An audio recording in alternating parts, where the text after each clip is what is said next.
अस्सलाम वालेकुम दोस्तों। ई वीज़ा, यूके का ई वीज़ा, इसके मतलब मैंने पहले भी वीडियो अपलोड की है। बीआरपी और बीआरसी में फ़र्क क्या है? सारे लोग मुझे क्वेश्चन कर रहे हैं, कमेंट्स कर रहे हैं कि ये बीआरपी और बीआरसी क्या है। जो यूरोप से आए हुए लोग, उनके पास बीआरसी है।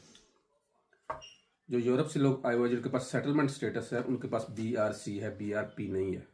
बीआरपी उनके पास है जो यूके में आए हुए हैं डायरेक्ट कॉन्ट्रैक्ट पे, या स्टूडेंट, या जो कोई भी जॉब यूके से लेके आए हुए हैं, उनके पास बीआरपी है। लेकिन जो यूरोप से आए हुए हैं वो सब, उनके पास बीआरसी है। ये बात होगी क्लियर। और जिनके पास बीआरसी है उनको यूके वीआई अकाउंट बनाने की ज़रूरत नहीं है। उनका ऑलरेडी यूके वीआई अकाउंट है ई वीज़ा अप्लाई करने के लिए। अंडरस्टैंड?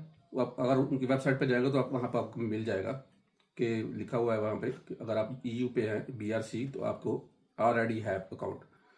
कैसे है आपका